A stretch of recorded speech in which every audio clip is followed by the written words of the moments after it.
Dios, qué bueno que viniste a ser parte de lo que Dios está haciendo. Qué bueno que estamos aquí, amén.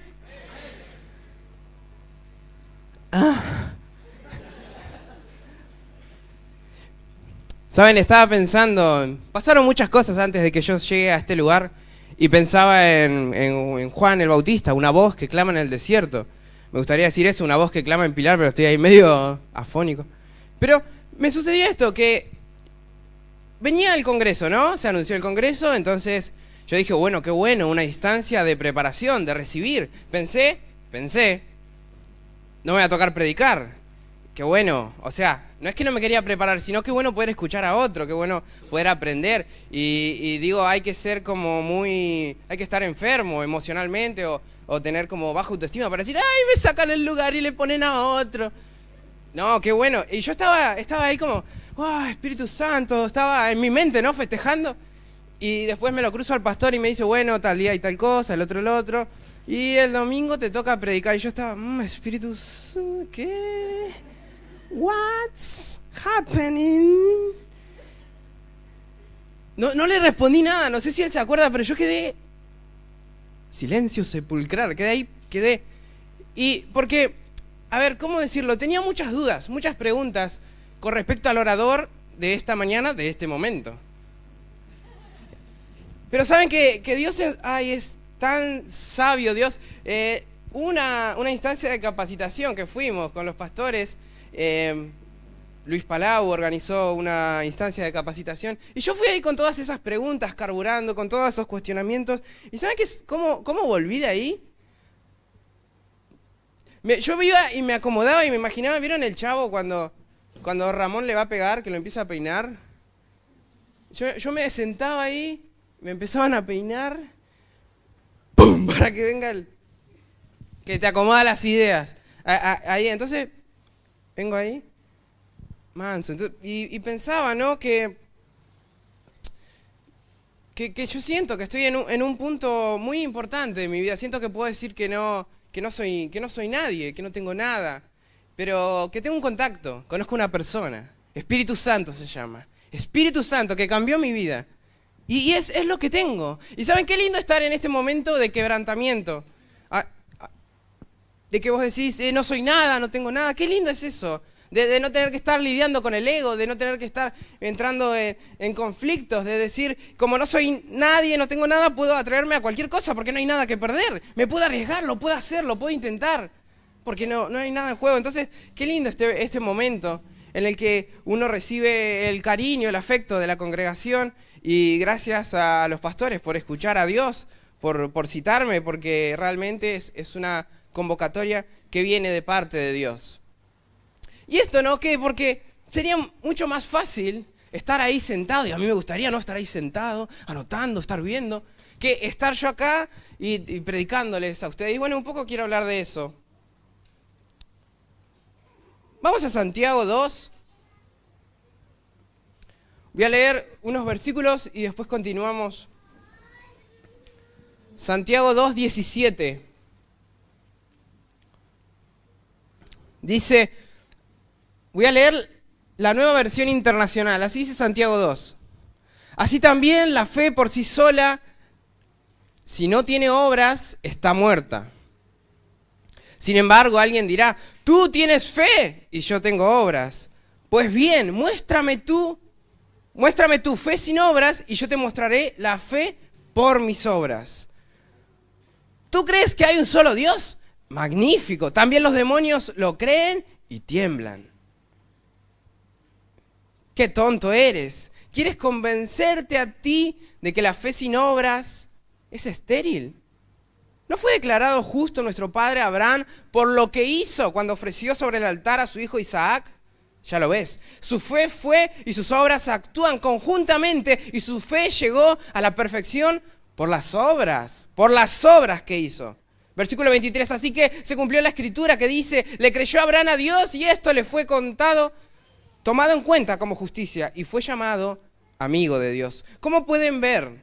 A una persona se le declara justa por las obras y no solo por la fe. De igual manera, ¿no fue declarada justa por las obras aún la prostituta Rahab cuando hospedó a los espías y les ayudó a huir por otro camino? Pues como el cuerpo sin el espíritu está muerto, así también la fe sin las obras están muertas. Amén. ¿Saben qué? Estaba pensando en algo que nos sucede a nivel global, a nivel mundo. El síndrome del espectador. Decí conmigo el síndrome del espectador. Decilo de nuevo, el síndrome del espectador. Saben que esto, bueno, esto viene de hace un largo tiempo, pero hoy en día lo vemos más. Hoy en día es una realidad. Saben que nos encanta ver, nos encanta mirar, observar al otro, la vida del otro, lo que sucede en el mundo. Es algo, ¿cuántos no han visto películas, novelas, series, reality shows? Y cómo hoy cada día se hace más visible la vida pública, ¿no? Te cuentan lo que pasó. Ay, sí, porque mi señora me dijo el otro día cuando estaba por tener el nene y todos queremos saber qué le dijo. ¿Y vieron qué le dijo? Nos queremos meter, nos hacemos parte, nos compenetramos en la historia. Pero saben que detrás de todo esto también hay una falta de accionar de nuestra parte. Estamos viendo, estamos contemplando, no estamos haciendo. No lo estamos haciendo nosotros, nos contaron, lo vimos. Tal vez nos emocionamos, nos metimos en la historia, lloramos con Ana María Patricia del Valle, del Monte y del Campo por su romance fallido y nos lloramos ahí con ellas, pero es el romance y la historia de ella, de su monte y de su valle y de su campo. No la mía. Pero nos metemos en las historias, nos hacemos parte, y este síndrome del espectador nos ha afectado también como cristianos. Hemos creído que el que más años ha estado en la congregación es el más cristiano, el más santo, que el que más predicaciones ha oído, el que más conoce la Biblia, todo acá, es el que Dios va a usar. El síndrome del espectador que nos hace sentarnos, tomar pochoclos y disfrutar, y ver las cosas pasar, ver la vida pasar. Y ahí estamos, observando, mirando lo que sucede. Pero en este pasaje veo todo lo contrario. Santiago nos baja a tierra y te dice, bueno, ¿de qué fe podés hablar si no hay obras? ¿De qué hablas de que conoces a Dios, de que sos cristiano? Bueno, mostrame las obras. Empieza así, sin anestesia. Si no tienes obras, tu fe está muerta.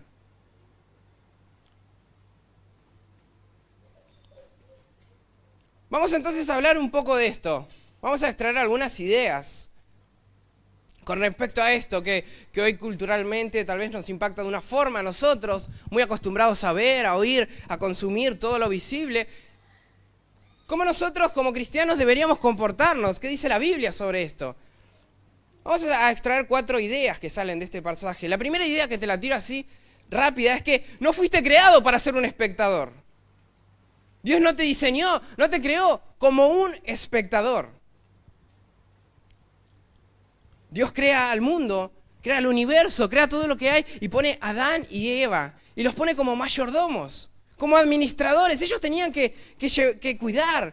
Les dice, cuiden la tierra, que produzca, que fructifique, llénenla. Ellos estaban a cargo, ¿no? Adán y Eva estaban ahí.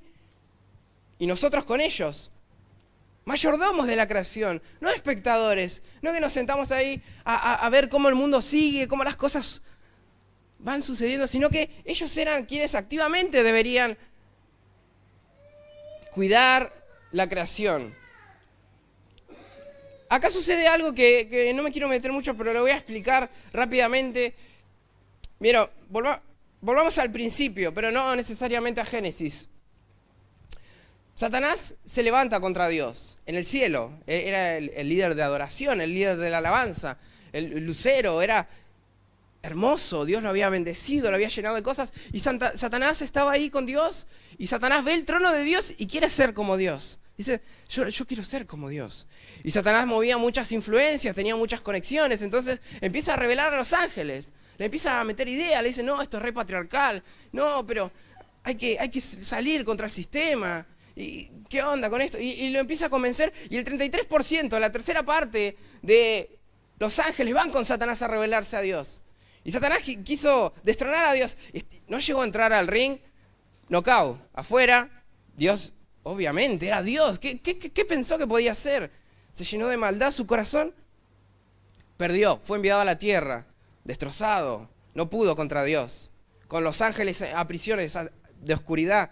Entonces, ¿qué pasa? Perdió por nocaut. Dijo Satanás, bueno, lo intenté, contra Dios no pudo, no puede contra Dios.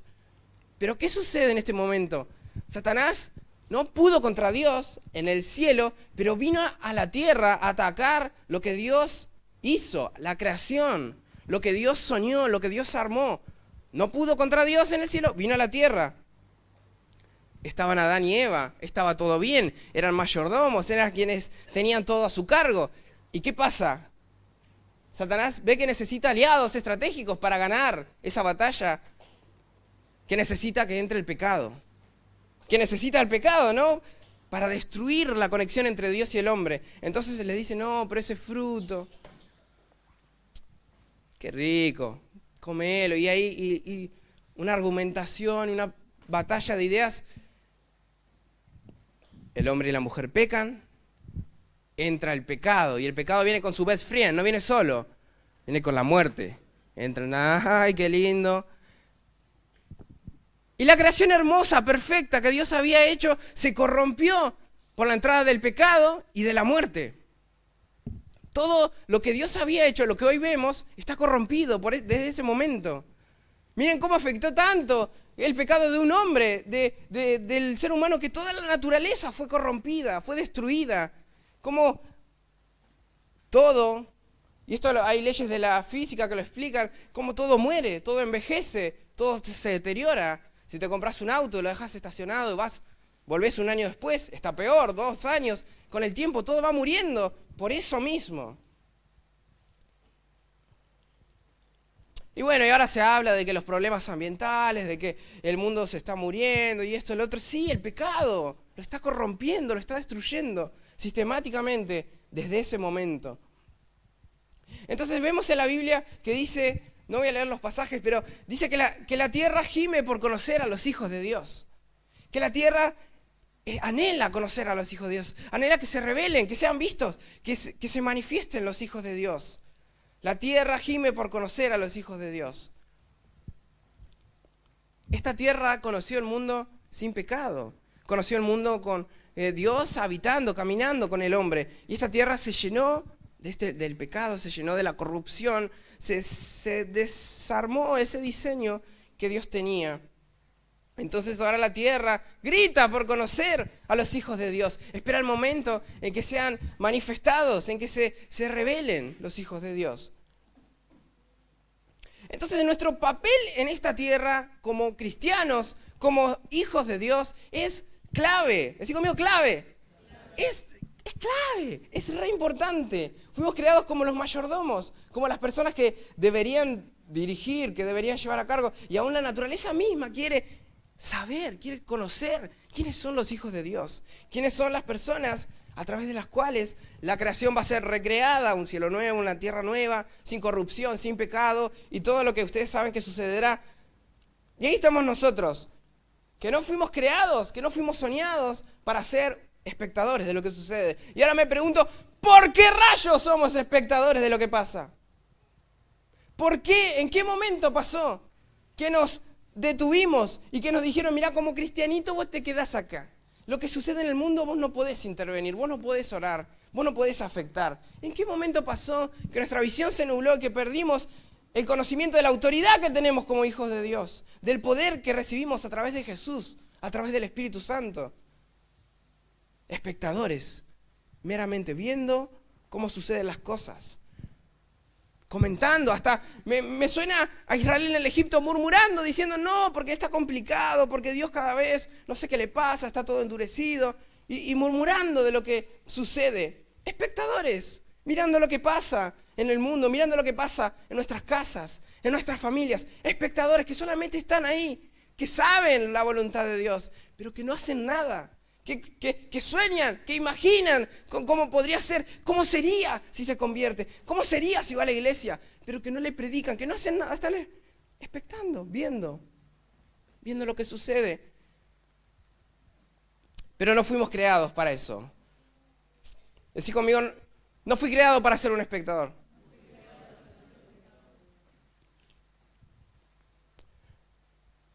Aquí estamos. Pero hay un problema con esto, continuamos.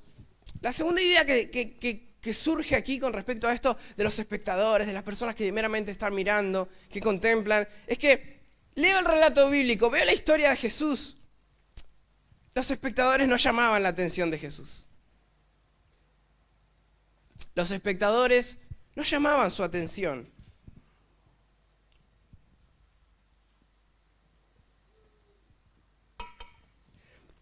Jesús iba caminando entre la multitud. Jesús estaba rodeado de gente, siempre lo buscaban. Y hay un pasaje en el que estaban todos amontonados cerca de él y todos querían oírlo y querían tocarlo. ¡Ay, yo quiero una selfie! Estaban todos ahí alrededor de Jesús, rodeándolo. Y Jesús de repente dice, ¿quién me tocó? Estaba lleno de gente. Y los discípulos como, Señor, pero si todos estamos... No, Jesús dice, alguien me tocó, poder salió de mí. Y ahí estaba, una mujer que tenía una enfermedad incurable, que fue con fe a Jesús, que fue a tocarlo.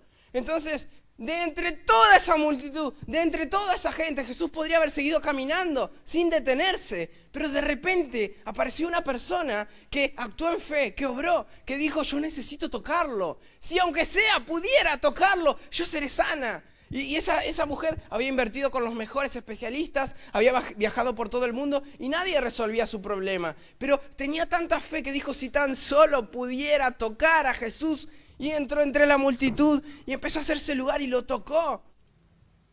Y Jesús, estaban todos los espectadores, estaba todo el público, pero había uno ahí que llamó la atención de Jesús. ¿Y cuántos pasajes así, no? Ustedes conocen, ustedes me podrían decir que sale un ciego, que sale un paralítico, hijo de David, que sale alguien que tiene fe entre toda la multitud, entre toda la gente, alguien que le cree a Dios, que capaz estaba siendo un espectador, pero en su corazón decía, yo necesito un milagro, yo necesito un cambio, ya lo he visto, ya fui a varias conferencias de Jesús, pero necesito confesarlo como Señor y Salvador, necesito que Él me perdone, necesito que me lave. Y estaba ahí en ese dilema hasta que lo hizo. Un corazón de fe tenía a Jesús, una acción de fe hacía que Jesús se detenga en medio de la muchedumbre, en medio de la multitud, que Jesús ponga sus ojos en esa persona, ya sea que era una prostituta, ya sea que era un cobrador de impuestos. Ahí estaba Jesús, en medio de una acción de fe. ¿Saben qué? Somos llamados por Dios. ¿Cuántos son llamados por Dios? Pero, ¿cómo sucedió con los discípulos? ¿Se acuerdan lo que dice el relato bíblico de cómo fue que sucedió con los discípulos? ¿Qué era lo que demandaba Jesús de sus discípulos? Digámoslo hoy, ¿cuál fue el contrato que les hizo firmar? ¿Qué decía en el convenio? El horario, el tiempo. ¿Qué decía? A ver, Jesús estaba caminando, Jesús estaba recorriendo y Jesús se acercaba a la gente. Jesús iba y estaba rodeado de gente y empezaba a ver a las personas. Y Jesús cuando estaba con ellos, ¿qué era lo que les dijo? Mírame. ¿Ese fue el verbo? Óyeme. Préstame atención. Sígueme. ¿Sígueme? Sígueme, ¿no? Sígueme. Ven, sígueme. Tú, hijo de Zebedeo. Y había que seguir a Jesús. Sí, había que seguirlo. Y Jesús subió al mar de Galilea y Jesús cruzó y mi discípulo se fue. Y había que seguirlo a Jesús. Y la multitud miraba, vos míralo, ellos miran, ¿sabes? Incómodos. Pero alguien tenía que seguirlo. Y Jesús, y por ahí se movía rápido Jesús. Y lo tenía que seguir. Sígueme, le había dicho. Ese era el contrato. Eso era lo que había firmado. Y había que seguir a Jesús, había que seguir su paso. Gracias, un aplauso para el modelo.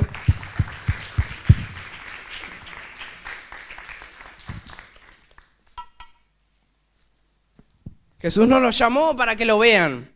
No los llamó simplemente para que tomen notas. No los llamó simplemente para que observen, para que hagan un documental. Había que estar al lado del Maestro. Había que estar al lado de Jesús. Y los llevaba a orar y se dormían. Y no aguantaban. Y Jesús en una intercesión conectado con el Padre. Y los discípulos pensando, ay, ¿qué será que comemos? Ahí venden chori, vamos. Estaban en otra onda, pero había que seguirle el ritmo a Jesús. Jesús entonces nos llama a ser sus discípulos, sus followers, sus seguidores, a estar detrás de Él. No simplemente sus oidores, sus listening, sus replicadores de frases. Hay que seguirlo a Jesús, hay que caminar con Él. Y yo me imagino si va Jesús adelante y veo su huella, qué responsabilidad, ¿no? Pisar atrás de Él, seguir al Maestro. Y ahí estaban los discípulos que fueron llamados a seguir. Bueno, este año, al principio de año, recibimos la palabra de una fe corporativa. ¿Se acuerdan de la fe del grupo? ¿Cuántos estuvieron? A ver, levanten sus manos. Gracias. La fe corporativa, la fe del grupo. Y pensaba en eso también. Lo mismo, estaban en una reunión, estaba Jesús explicando, disertando la palabra de Dios, había mucha gente, todo iba bien, hasta que 4 loquitos rompen el techo y bajan al paralítico. ¿Qué asombró a Jesús? La gente que llegó temprano. ¿Qué asombró a Jesús? Los que tomaban notas, que no le daban más las manos. ¿Qué asombró a Jesús? Los que la estaban grabando la prédica. Lo que asombró a Jesús fue aquellos que decidieron no solamente ser un mero espectador de la palabra de Dios, no solamente decir, bueno, voy a escuchar, sino que dijeron, yo soy parte, yo quiero recibir, yo quiero estar. La puerta estaba bloqueada. No se podía entrar de los medios tradicionales, tuvieron que ser más agresivos, tuvieron que ir a métodos más creativos. ¿A quién se le ocurre romper un techo? ¡A ellos! Y lo bajan al paralítico y tenían fe en que Jesús lo iba a sanar. Creyeron realmente. No es que te llevo a ver si pasa algo. No sé si pasa, pero si pasa. Estaban convencidos, le perforaron el techo. Después no sé cómo hicieron, tema seguro, tema responsabilidad civil. Pero lo bajaron. Un tema. Estaban, y Jesús se maravilla de la fe de ellos. ¡Wow! Había mucha gente. Estaban los fariseos que siempre estaban ahí. A ver, ¿qué dice Jesús? A ver si es teológico esto. Salió del contexto. Estaban ahí, estaban todos, estaba la gente. Pero estaban ellos que tuvieron fe, que creyeron que Dios podía hacer algo. Los espectadores no llamaban la atención de Jesús. Las multitudes siempre estaban, pero Él no se detenía en ellos. Él buscaba un corazón de fe, que haga una acción de fe. Llamados a ser discípulos. Entonces, ya que hablamos de la fe, lo que sale es una tercera idea que quiero sacar. Santiago nos habla de la fe, una fe que tiene obras. Pero esta es la idea. La fe no ve, la fe hace. Vamos a decirlo, la fe no ve, la fe hace.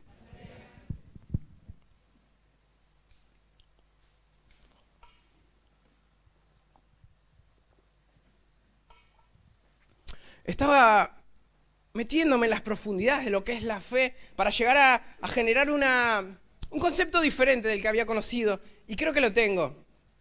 Hebreos 11:1 dice, es pues la fe, la certeza de lo que se espera, la convicción de lo que no se ve. Por ella alcanzaron buen testimonio los antiguos.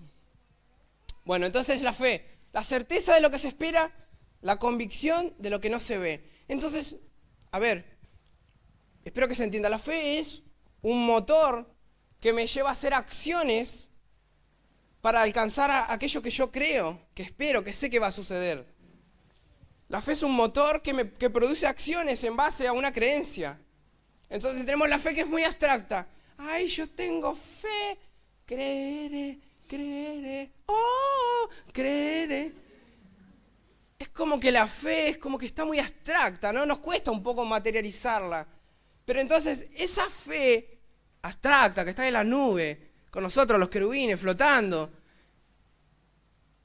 la traemos a la tierra y se materializa en una acción directa.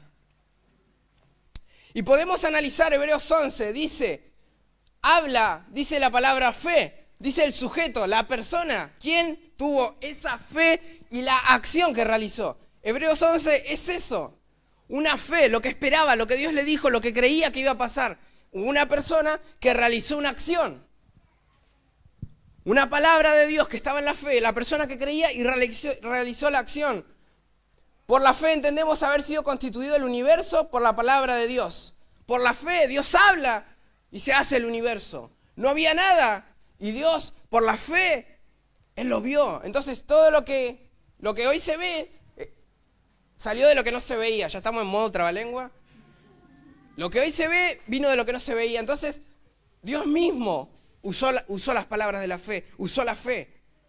Lo que no se veía, Dios habló, Dios hizo y fue una realidad. Por la fe Abel ofreció a Dios más excelente sacrificio que Caín. Abel tuvo fe y ofreció un sacrificio y por lo cual se le fue contado como justo y ahí sigue. Por la fe Enoc fue traspuesto para no ver muerte. Enoc tuvo fe y fue traspuesto por Dios. Porque sin fe es imposible agradar a Dios. Por la fe Noé creía en Dios. ¿Pero qué hizo? Construyó una arca, construyó una barca que Dios le mandó. Por la fe Abraham obedeció y salió de su casa, de su parentela. ¿Tenía fe en Dios? Sí, hizo algo para demostrar esa fe. Por la fe habitó como extranjero en tierra prometida, bueno, ahí sigue. Por la fe Sara, siendo estéril, recibió fuerza para concebir. Tenía fe, sí, creía en Dios, en su palabra, conoce lo que conocía, lo que sabía, pero hizo una acción en base a esa fe.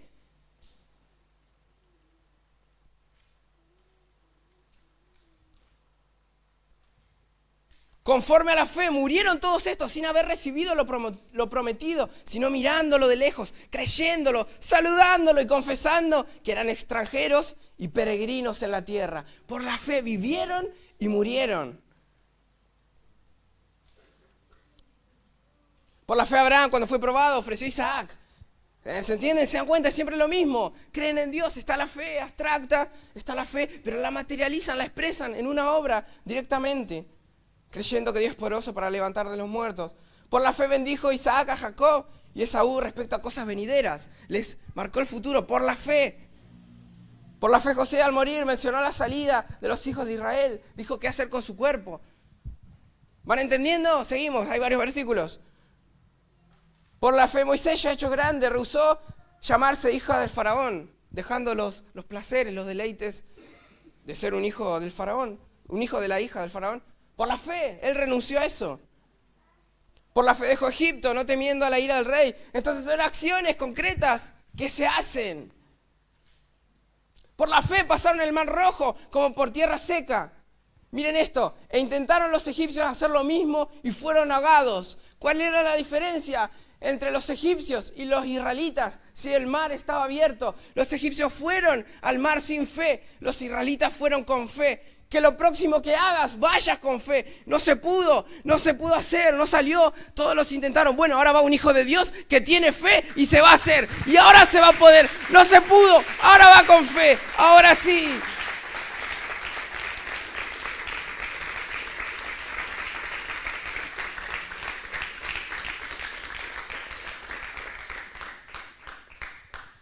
Por la fe cayeron los muros de Jericó después de rodearlos 7 días. Había que rodearlos en silencio, que no pasaba nada, que esa estrategia bélica no era muy buena, rodear en silencio. Pero por la fe cayeron. Por la fe Rahab, la ramera, no pereció con los desobedientes, habiendo recibido a los espías en paz. Una extranjera del pueblo de Dios obró en fe. Y el pasaje sigue, ¿y qué más digo? Porque el tiempo me faltaría contando de Gedeón, de Barak, de Sansón, de Jefté, de David, así como de Samuel y de los profetas. Hasta ahora no encontré ningún versículo que diga, por la fe se quedaron mirando cómo sucedía. Por la fe tomaron nota. Por la fe observaron cauta, tranquila, paciente, detalladamente. Por la fe hicieron... No me sirve la fe para eso. Si ya puedo ser un espectador sin fe, si ya puedo quedarme a ver cómo las cosas pasan y ya el mundo lo hace, no se necesita la fe para eso. Y ahí viene, por fe. ¿Qué hicieron con la fe? Con lo que creían en Dios. ¿Qué hicieron con las palabras que Dios les habló? Por la fe conquistaron reinos, hicieron justicia, alcanzaron promesas, taparon bocas de leones, apagaron fuegos impetuosos, evitaron filo de espada, sacaron fuerza de debilidad, se hicieron fuertes en batalla, pusieron en fuga ejércitos extranjeros. Por la fe, mujeres recibieron sus muertos mediante resurrección. Más otros fueron atormentados, no aceptando el rescate a fin de tener mejor resurrección. Y después los sufrimientos, experimentaron azotes, todo por la fe, por creer en Dios, por una convicción, una esperanza más fuerte. Y dice, y todos estos, aunque alcanzaron buen testimonio, mediante la fe no recibieron lo prometido, proveyendo Dios alguna cosa mejor para nosotros, que no fuese ellos perfeccionados aparte de nosotros. Bueno, el pasaje sigo. Entonces, veo esto. Veo que si hoy el escritor de Hebreos tendría que hablar de mi vida o de la tuya, ¿qué pondría? ¿Qué pondría de nosotros? Gracias. ¿Qué diría de mí? ¿Qué puede decir? ¿Por la fe asistió sin faltar? ¿Por la fe se bautizó? Bueno, es media débil. ¿Por la fe publicó un estado que iba a la iglesia? Estamos ahí. ¿Qué es lo que estoy haciendo? ¿Realmente? Entonces la pregunta es, ¿realmente creo? ¿Realmente creo en lo que Dios me dijo? ¿Realmente crees? Pregúntatelo. ¿Realmente? Porque si realmente crees, algo va a hacer. Nuestras creencias están muy ligadas a nuestro accionar. Si creo que una persona es de determinada forma, voy a responder en base a esa creencia. ¿Qué estás haciendo con lo que Dios nos da? ¿Qué estamos haciendo con esta fe? Pero es una fe que no ve, que no necesita ver. San Agustín dijo, y lo parafraseo, que la fe nos permite creer aquello en lo que no vemos para después ver aquello en lo que hemos creído. Ver aquello en lo que no. Creer en lo que no vemos para después verlo. Entonces la fe moldea la realidad. La fe nos permite cambiar, poder ver distinto. Veo una situación, lo que hablaba ayer, veo el desierto, pero Juan veía algo distinto, convocaba, traía, cambió, algo distinto. Entonces los espectadores, las personas que están mirando, esos no hacen nada, no tienen una fe que activa. ¿Qué estamos haciendo? ¿Hay realmente una fe que hace, que mueve? Y ahora viene un problema, porque estuve hablando un poco del espectador, de que en realidad no es el diseño de Dios que contemplemos lo que sucede, lo que pasa, que el corazón de Jesús no se mueve ante alguien que se detiene a ver solamente, que si seguimos, que necesitamos fe, una fe que hace, que no necesita ver, que hace, que cree y que baja y esa realidad cambia. Pero ahora viene algo que es urgente, hay una cuestión de urgencia acá. Because mientras seguimos contemplando, la gente se está muriendo.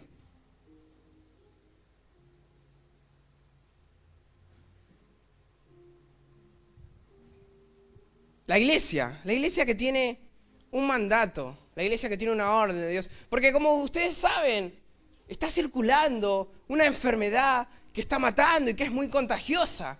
Esa enfermedad es el pecado, que está corrompiendo al hombre, a la humanidad. Y la iglesia tiene la solución, que es Cristo, que es la palabra de Dios. El pecado está contaminando todo el mundo y lo ha hecho a lo largo de todo el mundo, de toda la historia. Entonces, mientras seguimos contemplando ahí, el tiempo va sucediendo y tal vez nosotros estamos todo bien. Pudimos entrar en la sala del cine, pudimos comprar los pochoclos, pudimos disfrutar de la función, pudimos llenarnos y estamos gozosos. Pero al mismo tiempo hay otra realidad de otra persona que no pudo estar ahí al lado mío, que no pudo recibirlo, que no pudo oírlo, que no pudo entrar. Y pasa el tiempo y continúo contemplando. Tal vez me quejo, tal vez hago una oración tímida un día, tal vez intento hacer algo, pero...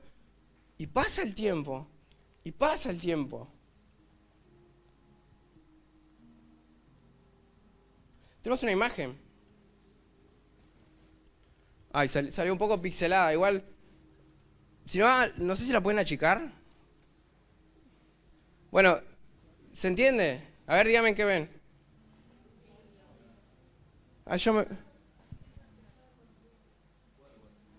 Ajá, yo primeramente y después un niño. A ver, me corro así la ven. Sí, un niño acechado por un buitre. Bueno, hay una historia que capaz algunos la conocen. Saben que esta foto ganó un premio, un reconocimiento mundial.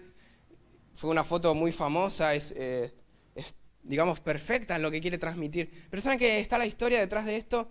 Kevin Cater, si no me equivoco, sacó la foto. ¿Saben que él estuvo 20 minutos esperando a que el buitre se acerque al niño? Él estuvo 20 minutos ahí, porque quería la foto buena, ¿no? Y bueno, 20 minutos, se fumó un puchito, estuvo ahí, hizo cosas, eso lo cuenta él. ¿Y qué pasa? Saca la foto. Bueno, la foto la publica, gana un premio muy importante, reconocimiento internacional, y cuando él gana el premio, cae en una profunda depresión. Porque él sabe que lo que hizo estuvo mal, que él dejó morir a la niña para sacar la foto. Y él siente que el mundo aplaudió ese hecho, porque le fue muy bien fotográfica, profesionalmente, pero humanamente le fue mal. Y saben que es trágico porque al final él se suicida. Él se termina quitando la vida por este suceso, por cargar con eso, de decir que al final la foto fue buena, la foto quedó ahí, nos queda como un recuerdo, pero él, Kevin, hoy no está con nosotros, la niña tampoco. Simplemente queda como esto, como un espectáculo, como una foto, como una imagen. Ahí, nada más. Y él sabiendo que podía haber hecho algo, y él sabiendo y viendo que el mundo lo aplaudió por esto, por qué bueno, qué lindo, que nadie dijo, no, esto está mal, ¿cómo la vas a dejar morir? Alimentala si seguramente llevaste comida. Vos podías salvarla, vos podías hacer algo. Vos podías. Y estabas ahí, contemplando. Un espectador más, capturando la realidad. Y ahí estaba Kevin. Y pienso en nosotros, ¿saben qué? Dios me habló esta semana muy fuerte con respecto a la historia de Cornelio y de Pedro en el libro de Hechos. Es muy fuerte esto, quiero que lo puedas captar en el nivel de lo que Dios nos está diciendo.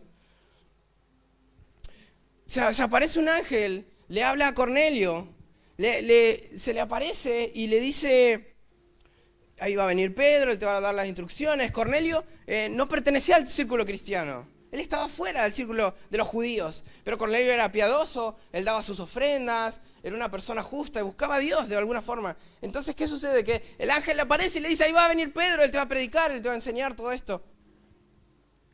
Y ahora la pregunta es, ¿por qué pasa esto? ¿Por qué el ángel le dice esto? Volvamos a Jesús. Volvamos a Juan el Bautista. Juan el Bautista dice, ahí viene uno del cual no soy digno de desatar las correas. Ahí vino Jesús vino y dijo, el reino de los cielos se ha acercado. Viene Jesús, empieza a predicar. Jesús predica.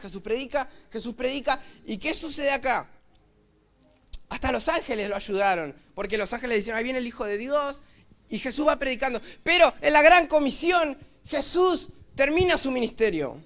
En la gran comisión Jesús termina de predicar. Y en la gran comisión, Él le da el ministerio de la predicación a la iglesia. Y en la gran comisión Jesús lo que hizo fue limitar al cielo en la predicación para dárselo a los hijos de Dios, a los creyentes, a los discípulos. Entonces el ángel no podía predicar. Tenían que hacerlo los hijos de Dios. Tenían que hacerlo las personas que habían oído el mensaje, que habían oído la palabra. Entonces, vemos la historia. Vemos la vida de Cornelio. Cornelio estaba listo para oír el mensaje de la salvación. Cornelio estaba deseoso. Él anhelaba. Él era justo. Él buscaba a Dios. Cornelio estaba preparado. Dice la Biblia, en Hechos, lo pueden buscar, que la casa de Cornelio estaba lista. Había una plataforma. Estaba listo el lugar. Ya estaba todo listo. Pero ¿qué sucede? Que Pedro no estaba listo. Cornelio estaba listo. La casa de Cornelio estaba preparada. Pero Pedro no estaba listo. Y Pedro empieza a pelear con Dios. Y Dios le baja y le muestra unos animales. Y le dice, come, mata y come. Y él dice, no, pero esto es inmundo. No, pero esto yo como judío no lo hago. Y Pedro entra en un combate con Dios porque no quiere hacer la voluntad de Dios. Porque cree que no está listo. Porque no estaba realmente listo para llevar el mensaje. Pero Cornelio estaba listo. Estaba preparado todo. ¿Qué faltaba? Faltaba Pedro. Faltaba la predicación. Faltaba alguien que disponga a irse, que deje de mirar, porque si bien ellos sabían que estaban lejos de Dios, que habían otros ídolos, que había mucha necesidad, que el pueblo romano sacrificaba a ídolos falsos, ¿a dónde iban sus almas? No precisamente al cielo. Ellos sabían, pero necesitaban hacer una acción que los saque de esa comodidad, que los saque de ese lugar tan cómodo, que los lleve. Y ahí estaba Pedro, que no estaba ready para la misión. Y estaba Cornelio, que estaba listo para aceptar el mensaje. Miren, ya estoy terminando, pero quiero decir algo que tal vez va a sonar un poco chocante. Mateo 9:35. Recorría Jesús todas las ciudades y aldeas, enseñando en las sinagogas de ellos y predicando el evangelio del reino y sanando toda enfermedad y toda dolencia en el pueblo. Jesús recorría, había gran necesidad, él predicaba, él enseñaba, no daba abasto el ministerio de Jesús. Y al ver la multitud, tuvo compasión de ellas porque estaban desamparadas y dispersas, como ovejas que no tienen pastor. Jesús se compadece de ellas. Las ve tan con los fariseos que les decían cualquier cosa, que no conocían las escrituras y el poder de Dios. Y Jesús tiene compasión de ellas. Y dice, están desamparadas. Este pueblo está desamparado. Y miren lo que dice. Versículo 37. Entonces dijo a sus discípulos, a la verdad, la mies es mucha, mas los obreros pocos. Rogad pues al Señor de la mies que envíe obreros a su mies. Jesús no mandó que oremos por el campo. Jesús no mandó que oremos por las almas. Jesús no mandó que oremos por los pecadores, que oremos por los obreros, porque el campo estaba listo, porque la cosecha estaba preparada, faltaba que alguien vaya. Y estaban todos los discípulos, y estaban los fariseos, meros espectadores, conocedores. Saben, los judíos se saben de memoria los primeros capítulos, conocían acá, pero no, nadie iba. Y Jesús tuvo compasión de ellos. Jesús se compadeció y dijo, pero ¿quién irá? ¿A quién enviaré? ¿Cuántas veces, iglesia, cuántas veces Dios nos habló? ¿Cuántas veces Él nos llamó a su obra? ¿Y cuántas veces le hacemos mentiroso a Él, diciendo, no es conmigo? Que tal vez el ángel de relaciones públicas se confundió y me mandó el mensaje a mí, no era para mí. Él me mandó el mail que no era para mí. Y le hacemos a Dios mentiroso, porque Él no se equivoca. Él cumple su palabra. Sí y amén lo que Él dice. ¿Y qué sucede? Que no estamos listos nosotros. Que es más cómodo ser un espectador, así como les decía yo, que para mí me hubiese sido más fácil estar ahí sentado y mirar y recibir. Me hubiese sido más fácil y me gusta hacer las dos cosas, pero primero la voluntad de Dios. Primero lo que Él dice. Entonces ahí estaban, la mies que estaba lista para la cosecha. Leo justo dijo ayer algo muy parecido. Están deseosos de oír el evangelio. Estaba lista, pero le dice, rueguen que envíe obreros a la mies. No oren por los pecadores, oren por el que va a anunciar, oren por el que va a impactar, el que va a llegar a llevar el evangelio. Entonces, a modo de conclusión, te quiero decir que ya tuvimos muchos espectadores, que ya tuvimos, que tenemos y que tendremos. Y Jesús en todo su ministerio tuvo espectadores, tuvo personas que estuvieron ahí, que fueron parte, que lo acompañaron, que lo siguieron. Que eso no es el diseño de Dios. Que perdemos tiempo ahí, que se malgastan oportunidades, que se frustran sueños y ministerios, estando ahí, dejando el tiempo pasar, expectando, viendo las cosas suceder, y que a Jesús no le llama la atención. Él no, es uno más, es del montón, no es un discípulo que lo sigue, que aprende, que hay un legado, que hay un ministerio, que hay un sueño. Entonces, ¿qué sucede? Que si queremos generar un despertar espiritual, no necesitamos espectadores, no necesitamos personas que vean. Ya las personas vendrán cuando vengan los milagros, ya las personas vendrán y se convertirán, pero para generar un avivamiento no se necesita espectadores. Los espectadores no generan avivamientos. Los espectadores no generan avivamiento. Necesitamos personas que le crean a Dios, que crean en su palabra y que digan, yo creo en Dios, esta fe que tengo me lleva a hacer una acción. En base a lo que Él me dijo, yo voy a hacer algo. En base a lo que Él me habló, voy a empezar a accionar. Voy a empezar a caminar en el camino que Él me marcó. Voy a empezar a correr en lo que Él me dijo, porque hay una urgencia. Y así como estaba ese buitre atrás del niño, están las tinieblas arrebatando almas. Y no hay mayor enemigo, no hay mayor apuro que Satanás, que se está llevando a las almas. Ese Satanás que quiso tomar el trono de Dios, que vino a destruir la creación. Y por eso la creación gime para ver la manifestación de los hijos de Dios. Que los hijos de Dios se levanten y comiencen a combatir las tinieblas. Y comiencen a arrebatarle las almas que Satanás se quiere llevar. Y ya luego Satanás será enterrado, será llevado a prisiones y después querrá un tercer round y ahí sigue la historia. Pero aquí estamos nosotros que hoy no nos toca pasar por esta vida siendo meros espectadores, que no nos toca pasar siendo meros documentales,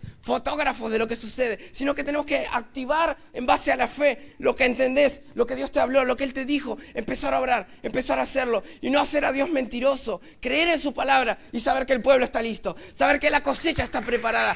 Id y predicad el evangelio. Id y haced discípulos. Eso es el evangelio. Nada más. Dáselo fuerte a Él. Dáselo fuerte.